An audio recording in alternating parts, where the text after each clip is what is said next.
Hello बच्चों, मैं बबलू सरोज आपका स्वागत करता हूं अपने चैनल पर। तो जैसा कि बेटा हमने लास्ट वाले वीडियो में आवेश के संरक्षण का नियम, आवेश की योज्यता का नियम, इन सब के बारे में क्या कर लिया था, डिस्कस कर लिया था। विद्युत क्षेत्र की तीव्रता भी देख लिया था, ठीक है ना, इन सब चीज़ों के बारे में देख लिया था। अब हम जो पढ़ने वाले हैं वो हमारा टॉपिक है आवेश का क्वांटमीकरण का सिद्धांत या क्वांटीकरण का सिद्धांत। क्वांटमीकरण एक बोल लो या क्वांटीकरण का सिद्धांत, ठीक है ना बेटा। इसको हम क्या करने वाले हैं, पढ़ने वाले। तो फटाफट हेडिंग लगा लो, सभी बच्चे हेडिंग लगा लें। आवेश का क्वांटीकरण का सिद्धांत। आवेश का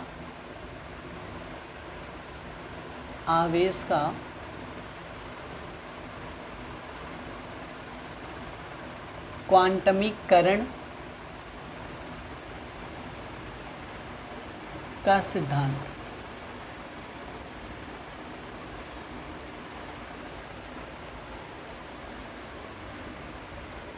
ठीक है बेटा। आवेश का क्वांटमीकरण का सिद्धांत क्या होता है? किसी भी वस्तु द्वारा प्राप्त जो आवेश होता है वो इलेक्ट्रॉन के आवेश का पूर्ण गुणज होता है, ठीक है ना। परिभाषा पहले इसका लिखता हूं मैं। किसी वस्तु द्वारा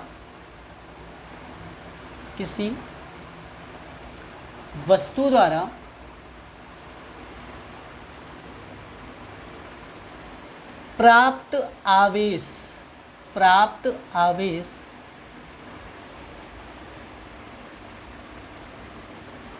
इलेक्ट्रॉन के आवेश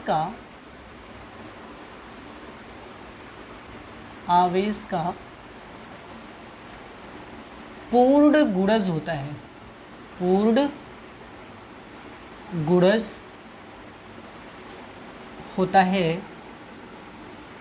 और इसे ही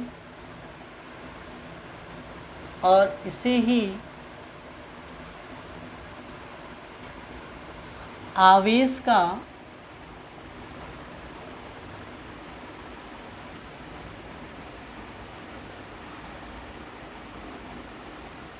क्वांटीकरण का सिद्धांत कहते हैं। क्वांटमीकरण भी लिख सकते हैं, क्वांटीकरण भी लिख सकते हैं। क्वांटमीकरण या क्वांटीकरण का सिद्धांत कहते हैं। अर्थात आपने कक्षा 10 में बेटा ये चीज़ पढ़ रखा होगा कि Q बराबर क्या होता है, प्लस माइनस n इंटू ई। Q बराबर क्या होता है, प्लस माइनस n इंटू ई, जहाँ n क्या होता था, इलेक्ट्रॉनों की संख्या 1 2 3 ये संख्या होता था। E जो होता था वो होता था एक इलेक्ट्रॉन का आवेश, एक इलेक्ट्रॉन का आवेश। अब वो एक इलेक्ट्रॉन का आवेश कितना होता था मेरा बच्चा, वो होता था 1.6 गुणे 10 की पावर माइनस 19 कूलम। ये आपने याद रखना है कि एक इलेक्ट्रॉन पर आवेश कितना होता है, 1.6 गुणे 10 की पावर माइनस का 19 कूलम होता है, ठीक है ना, इतना आवेश होता है। अब यहाँ पे एक चीज़ समझ में नहीं आई मुझे कि ये जो आपने लिख दिया, ठीक है ना, कि Q बराबर प्लस माइनस n, ये आया कैसे, ठीक है ना बेटा। तो ध्यान से सुनिए, प्लस माइनस क्यों आया, n तो मैं पता है, ई पता है, लेकिन प्लस माइनस कैसे आया, ये चीज़ कुछ समझ में नहीं आई। तो ध्यान से सुनिए भाई। जैसे मैंने कहा, मान लेते हैं ये कोई वस्तु है, ठीक है ना बेटा। स्टार्टिंग में क्या है बेटा, ये उदासीन है। उदासीन होने का मतलब क्या है, इस वस्तु के अंदर जितने नंबर ऑफ प्लस होंगे, मान लेते ए वस्तु है, इस वस्तु के अंदर जितने नंबर ऑफ प्लस होंगे उतने नंबर ऑफ माइनस होंगे, ठीक है ना भाई। तो इसका मतलब प्लस और माइनस की संख्या बराबर है, इसलिए ये उदासीन है। अब हमने क्या किया, बाहर से एक इलेक्ट्रॉन इसको दे दिया। कितने इलेक्ट्रॉन दे दिया बेटा, एक इलेक्ट्रॉन इसको दे दिया। अब आपको पता है कि अब इस वस्तु के अंदर एक इलेक्ट्रॉन की अधिकता हो गई। तो मैंने पहले ही वीडियो में बता रखा है, इसके पहले वाले में बेटा, कि जब किसी वस्तु में इलेक्ट्रॉन की अधिकता होती है तो उस पर कौन सा चार्ज आता है मेरे लाल, माइनस आवेश आता है। तो ये कैसे आवेशित हो जाएगी, कौन सा आवेश आ जाएगी इस वस्तु के ऊपर, माइनस आवेश, ठीक है ना। अब ध्यान से सुनना, अब वो जो आवेश आया उसको निकालना चाहें तो कैसे निकालेंगे, तो बेटा वही तो फॉर्मूला होगा कि वो आवेश को कैसे निकालेंगे। Q बराबर एक इलेक्ट्रॉन दिया तो कितने चार्ज आए भाई, एक माइनस आया। 2 इलेक्ट्रॉन देता तो 2 माइनस आता, 3 इलेक्ट्रॉन की अधिकता होती तो 3 आती है, 4 आता तो 4 देते तो 4, मतलब देने से कौन सा आवेश आता है, माइनस आवेश आता है उस पर। तो देने के कारण, अधिकता होने के कारण कौन सा चार्ज आया, माइनस। कितना इलेक्ट्रॉन दिया मैंने, 1। अब मल्टीप्लाई कर देंगे बेटा 1 इलेक्ट्रॉन के आवेश से, किससे मल्टीप्लाई कर देंगे, 1 इलेक्ट्रॉन के आवेश से। समझ में आया। अब वो 1 इलेक्ट्रॉन का आवेश कितना होता है बेटा, इसको हम किससे लिखते हैं, इससे लिखते हैं, ठीक है ना। अगर यहीं पे बेटा ध्यान से सुनना, अगर यहीं पे हम 2 इलेक्ट्रॉन देते तो -2 गुणे ई लिखते, 3 देते तो Q बराबर -3 गुणे ई होता, 4 देते तो -4 गुणे ई होता। अगर हम इस वस्तु पर 1 2 3 4 ना दे के बेटा n इलेक्ट्रॉन दे देते तो यहाँ पे आ जाता Q बराबर क्या, -n और इंटू क्या बेटा, ई। तो बराबर क्या आ गया, माइनस का n इंटू ई। इसको समीकरण नंबर क्या मान ले, फर्स्ट। समझ में आया। दूसरा चीज़ मेरे लाल, अगर मान लेते ये कोई वस्तु भी है, ये भी स्टार्टिंग में क्या है, उदासीन है, मतलब इसके अंदर जितने नंबर आप प्लस हैं उतने ही नंबर आप माइनस है। अब मैंने क्या किया कि इसमें से एक इलेक्ट्रॉन क्या कर लिया, मैंने निकाल लिया, ठीक है ना, 1 इलेक्ट्रॉन का त्याग कर दिया। तो अब आपको पता है कि जितने भी इलेक्ट्रॉन रहे होंगे, अब उसमें क्या हो गया, 1 इलेक्ट्रॉन की कमी। तो जब किसी वस्तु में कमी होती है तो कौन सा चार्ज आता है, प्लस। तो इसका मतलब अब यहाँ पे अगर आवेश निकालना चाहें तो बेटा 1 इलेक्ट्रॉन निकालने के कारण क्या आया, प्लस। 1 इलेक्ट्रॉन निकालना है और किससे मल्टीप्लाई कर दें, 1 इलेक्ट्रॉन के आवेश से मल्टीप्लाई कर दें, ठीक है ना। अगर मैं 2 निकालता तो 2 प्लस का 2 गुणे 1 इलेक्ट्रॉन का आवेश, 4 निकालता तो प्लस का 4 गुणे 1 इलेक्ट्रॉन का आवेश। मतलब तो ऐसे तो कर सकता था ना, 1 गुणे इंटू ई।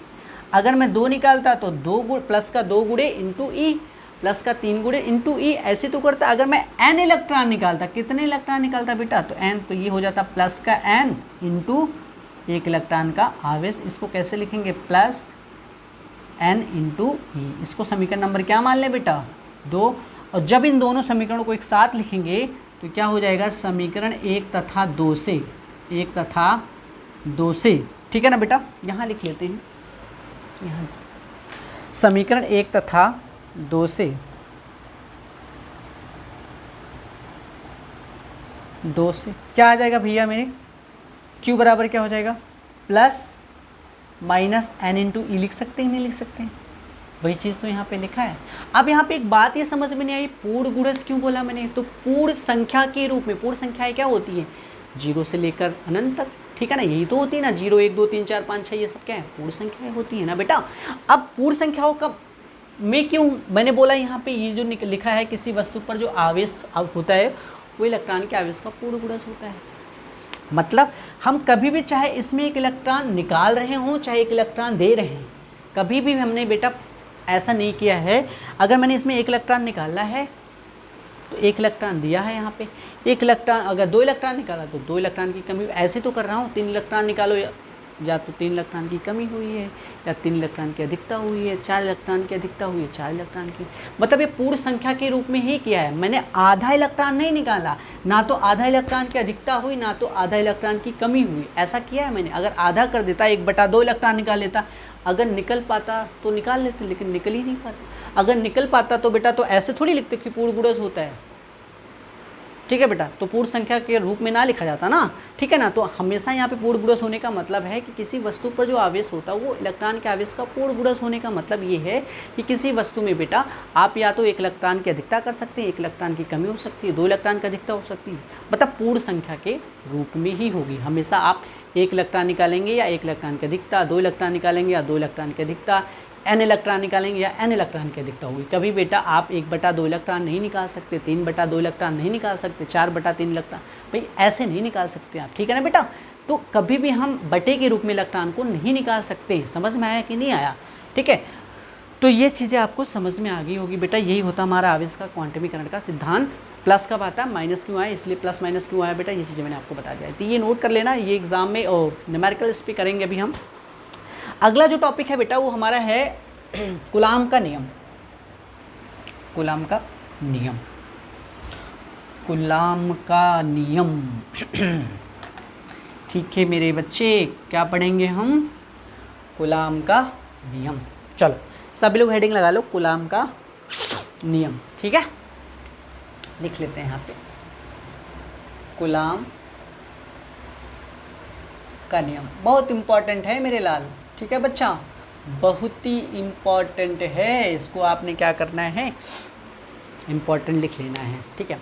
आप देखो ध्यान से, कूलाम भाई साहब जो थे वो फ्रांस के वैज्ञानिक थे, ठीक है ना मेरे भाई, ठीक है ना, कहाँ के वैज्ञानिक थे, फ्रांस के, ठीक है।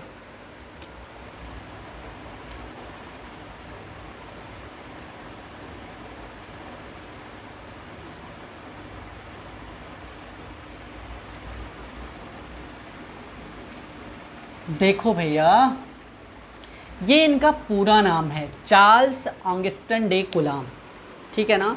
ये कहाँ के वैज्ञानिक थे, फ्रांस के वैज्ञानिक थे। इन्होंने क्या किया बेटा, दो बिंदु आवेशों के बीच लगने वाला बल का नियम का प्रतिपादन किया था बेटा, नियम दिया था। कब दिया था, 1785 ईस्वी में दिया था, ठीक है ना भाई, कि दो बिंदु आवेशों के बीच लगने वाले बल का जो नियम होता है बेटा, वो क्या किया था, इन्होंने ही क्या किया था, प्रयोगों के आधार पर दिया था। कब दिया था, 1785 ईस्वी में दिया था। पूरा नाम इनका मैंने बता ही दिया, चार्ल्स ऑगस्टिन डे कूलाम, ठीक है ना। अब इनका नियम क्या था वो चीज़ हम क्या करते हैं, समझते हैं। ये इंपॉर्टेंट नहीं होता है, ठीक है ना, इनका स्टेटमेंट क्या था वो इम्पॉर्टेंट होता है, ठीक है। तो स्टेटमेंट ये कहता है कि किसी बिंदु आवेशों के मध्य, किन्हीं दो बिंदु आवेशों के मध्य लगने वाला स्थिर वैद्युत बल, स्थिर वैद्युत बल मैंने क्यों बोला, वो बल प्रतिकर्षण भी हो सकता है, वो बल आकर्षण भी हो सकता है। मैंने पहले वीडियो में बता रखा है कि अगर हम प्रतिकर्षण आकर्षण ना बोल के बेटा वहाँ पे स्थिर वैद्युत बल अगर मैंने यूज किया है, तो आप समझ जाएंगे कि वो जो स्थिर वैद्युत बल है वो तो प्रतिकर्षण हो सकता है या तो आकर्षण हो सकता है। तो क्या कहता है स्टेटमेंट इनका, कि किन्हीं दो बिंदु आवेशों के मध्य लगने वाला स्थिर वैद्युत बल दोनों आवेशों के मात्राओं के गुणनफल के समानुपाती तथा उनके बीच की दूरी, जो दो बिंदु आवेश हैं उनके बीच की दूरी के वर्ग के व्युत्क्रमानुपाती होता है, ठीक है ना। ये स्टेटमेंट का समझते हैं। देखो मान लेते हैं बेटा, ये एक हमारा एक Q1 आवेश है, दूसरा आवेश है बेटा ये हमारा Q2 आवेश है, ठीक है मेरे भाई।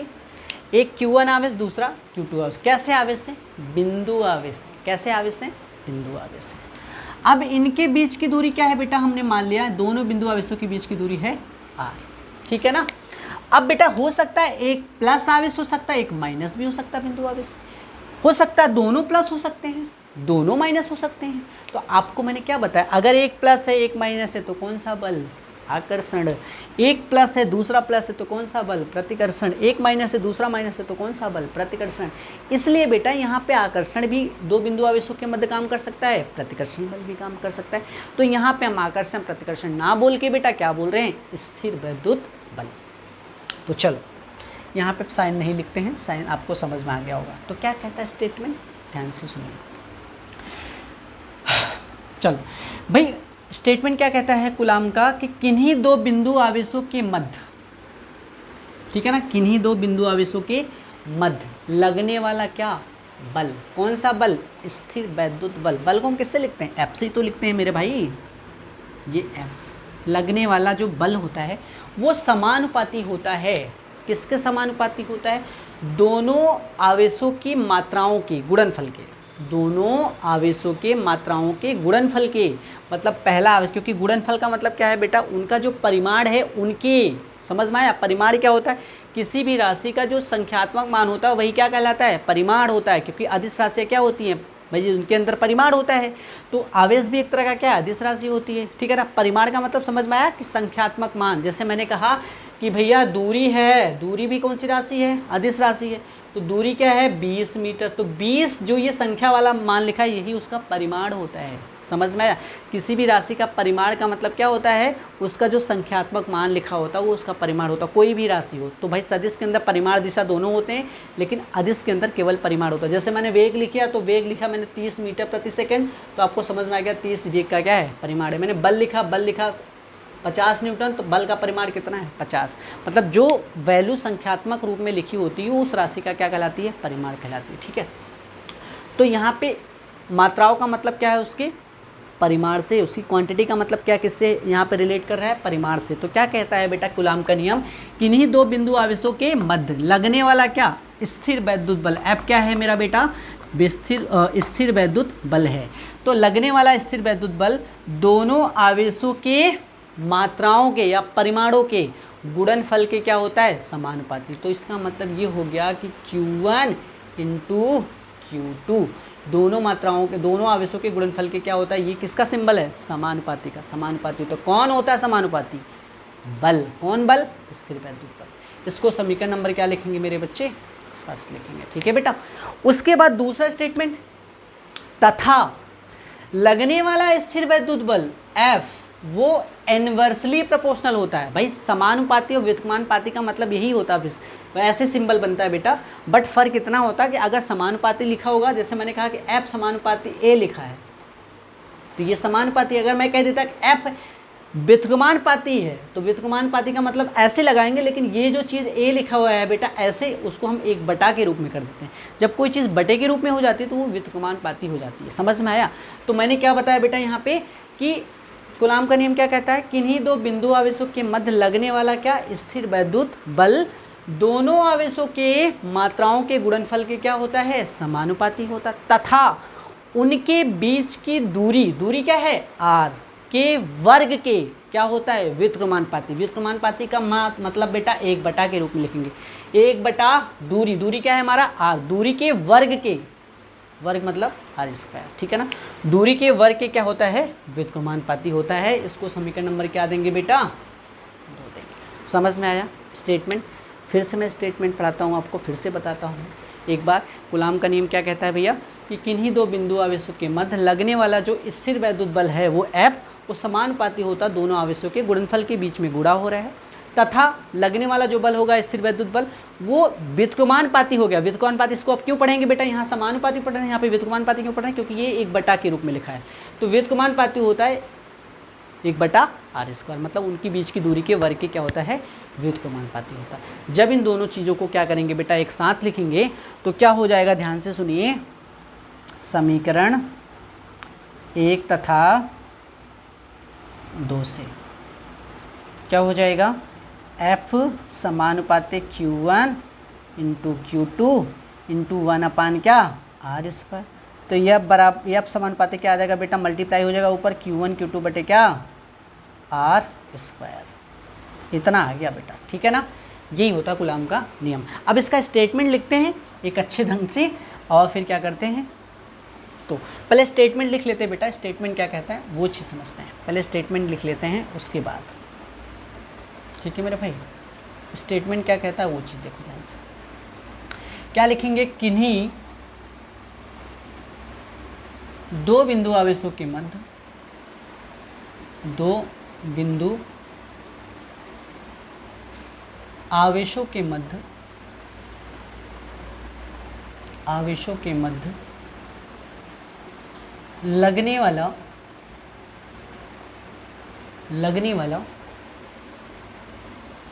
स्थिर वैद्युत बल, स्थिर वैद्युत बल कोष्टक में लिख लो कौन सा बल बेटा, प्रतिकर्षण बल भी हो सकता है और आकर्षण बल। प्रतिकर्षण व आकर्षण बल,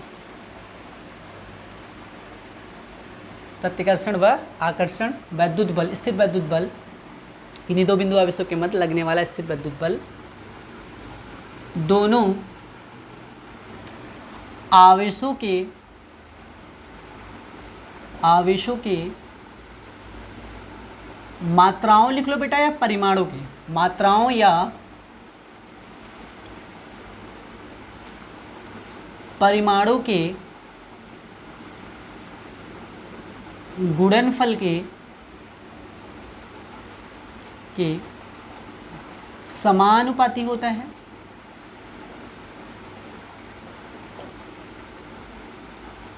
तथा उनके बीच की दूरी के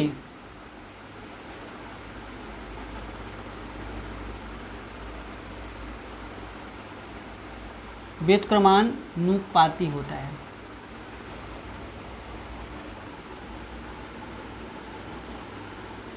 होता है, ठीक है ना बेटा। क्या स्टेटमेंट मैंने बताया, किन्हीं दो बिंदु आवेशों के मध्य लगने वाला स्थिर वैद्युत बल, आकर्षण या प्रतिकर्षण बल, दोनों आवेशों की मात्राओं के गुणनफल के परिमाणों के गुणनफल के क्या होता है, समानुपाती, तथा उनके बीच की दूरी के वर्ग के, वर्ग नहीं लिखना बेटा यहाँ पे, दूरी के वर्ग के लिख लो बेटा, वर्ग मत भूल जाना, नहीं तो फिर तो गलत हो जाएगा ना। दूरी के वर्ग के व्युत्क्रमानुपाती होता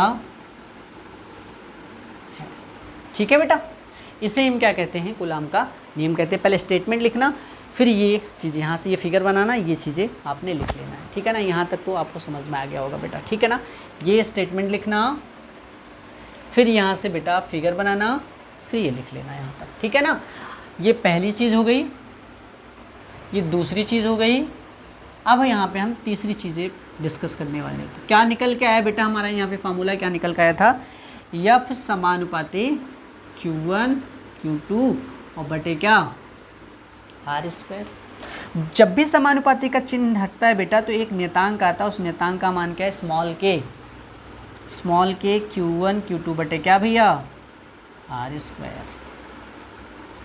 ठीक है ना, अब जहाँ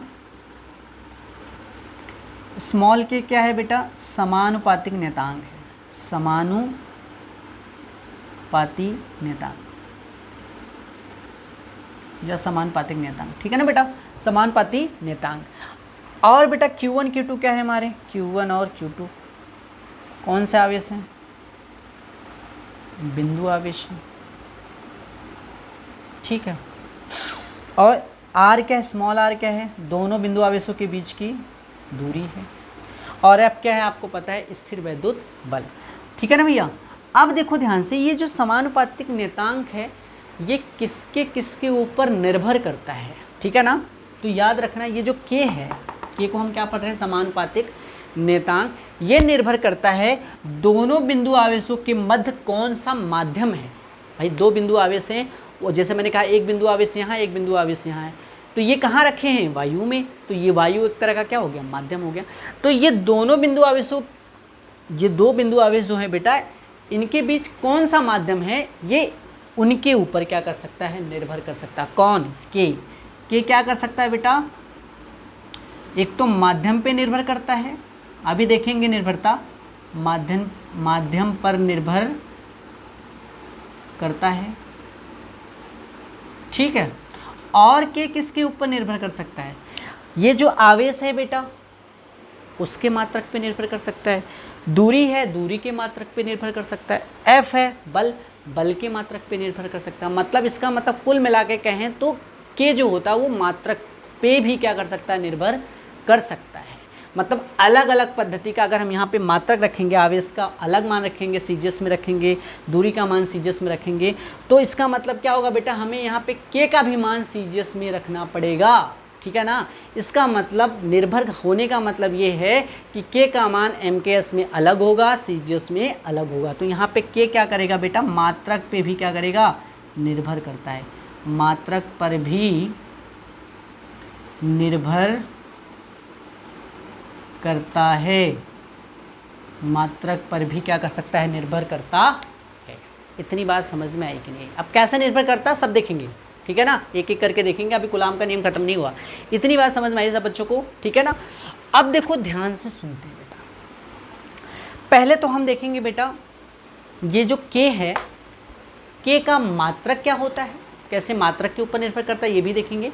पहले सबसे पहले के का मान और मात्रक देख लेते हैं। ठीक है ना, तो चलो देखते हैं। तो फटाफट हेडिंग लगा लीजिए सभी लोग, के का मान तथा मात्रक, के का मान तथा मात्रक। के क्या है, हमारा समानुपातिक नियतांक है।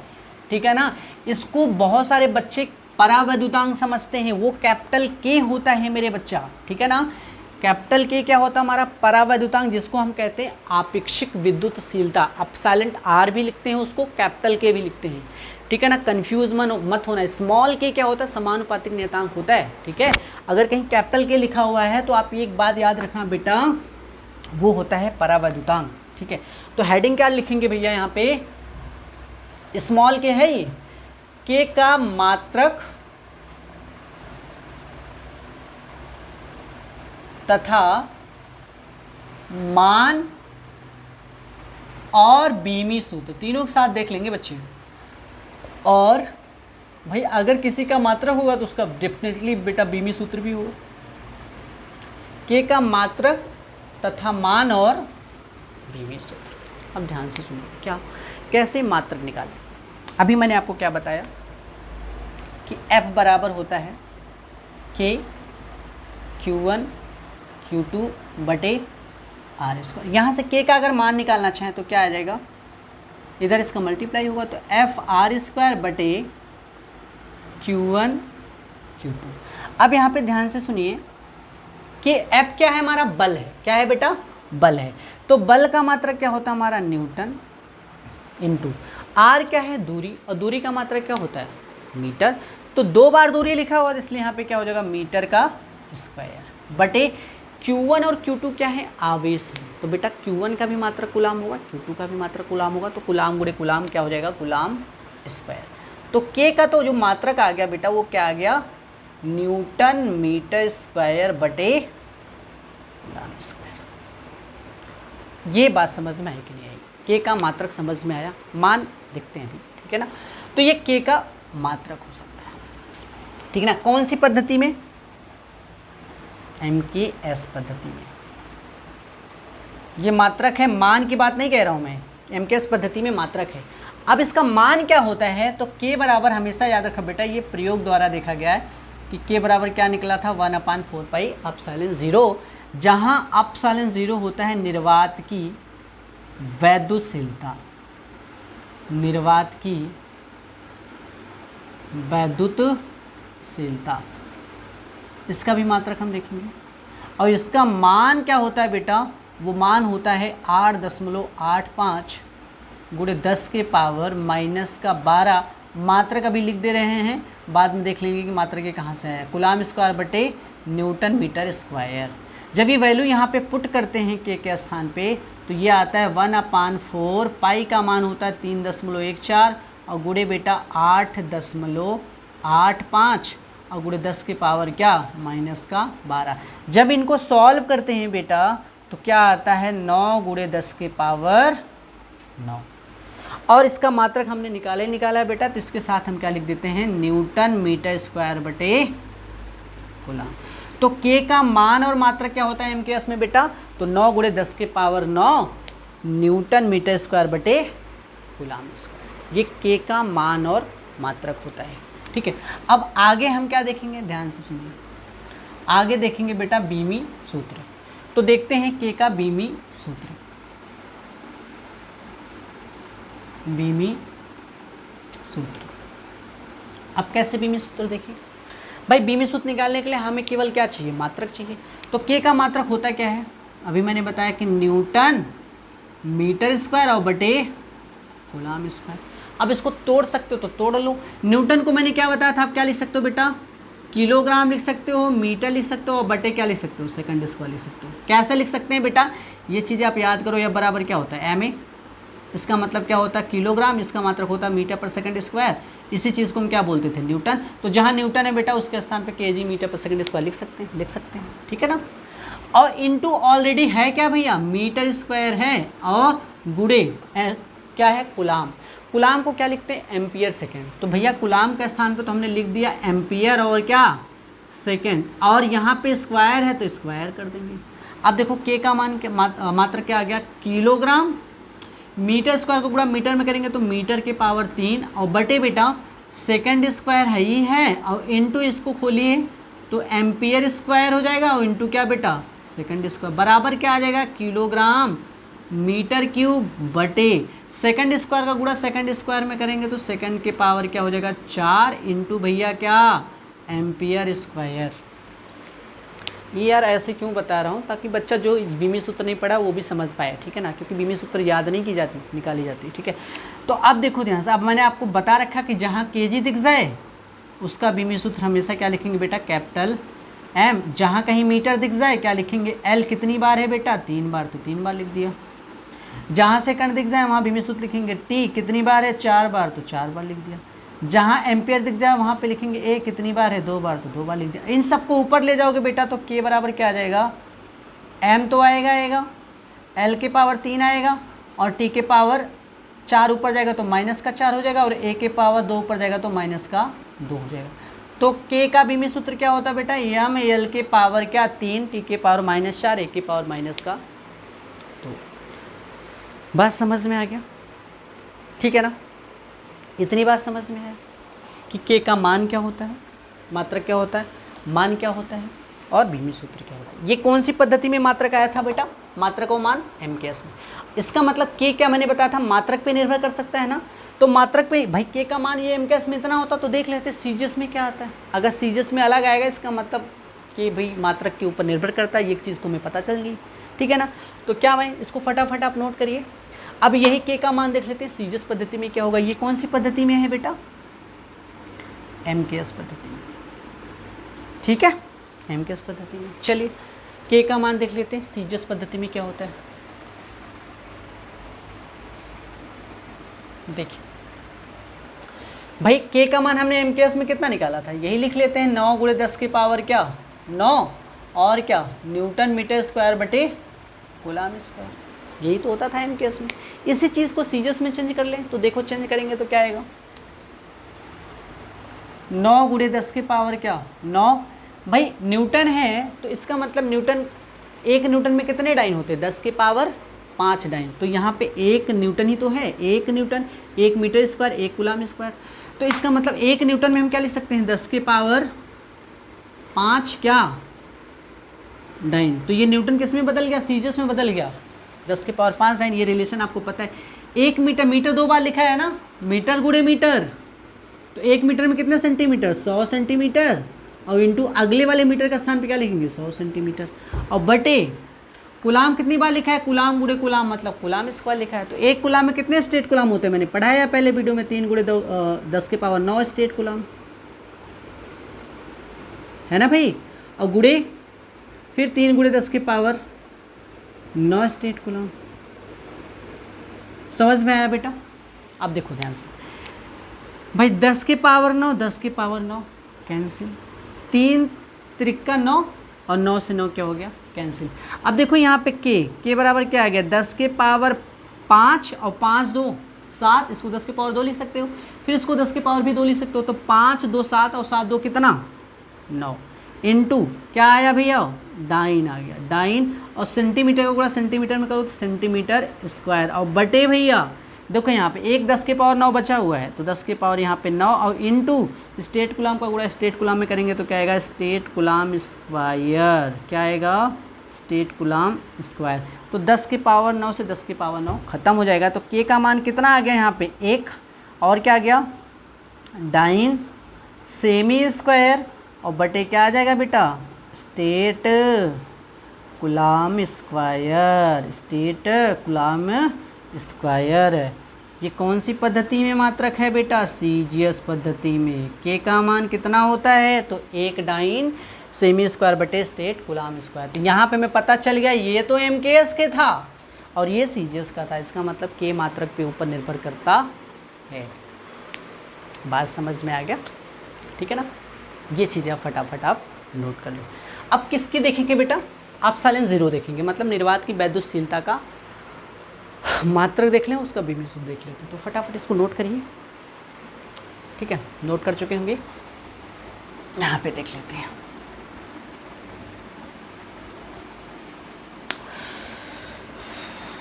चलो भाई हम यहाँ लिखेंगे एप्सिलॉन 0 का बीमी सूत्र, बीमी सूत्र तथा मात्रक।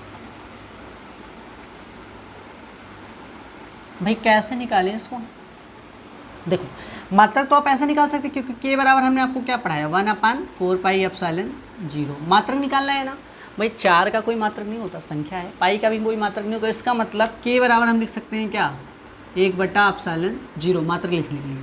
तो एप्सिलॉन 0 बराबर क्या हुआ 1/k, और k का मात्रक आपने क्या निकाला था न्यूटन मीटर स्क्वायर बटे कूलम स्क्वायर, ये ऊपर चला जाएगा। एप्सिलॉन 0 क्या हो जाएगा कूलम स्क्वायर बटे न्यूटन मीटर स्क्वायर। तो एप्सिलॉन 0 का मात्रक क्या आ गया, ये आ गया, ठीक है ना?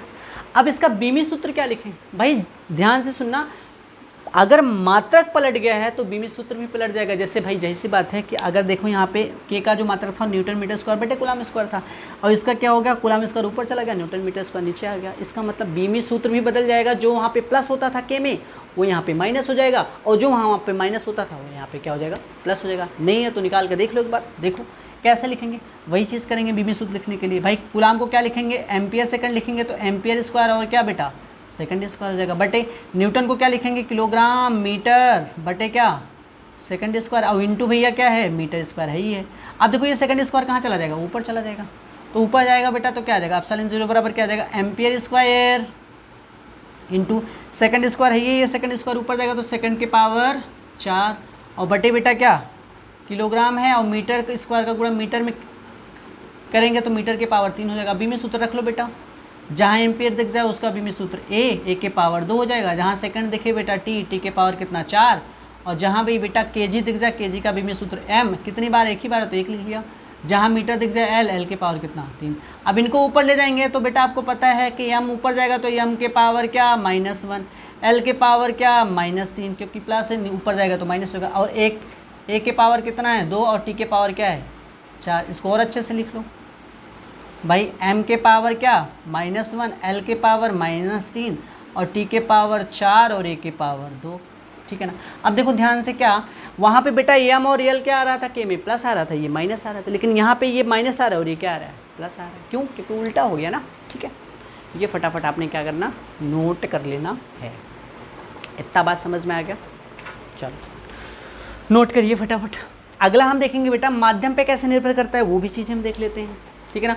उससे पहले हम क्या करेंगे, यहाँ पे एक छोटा सा टॉपिक ले लेंगे, परावैद्युतांक पढ़ लेंगे, अपेक्षिक विद्युतशीलता कैसे, तो फटाफट नोट करिए। उसके बाद माध्यम पे निर्भरता देख लेंगे, ठीक है ना। तो देखो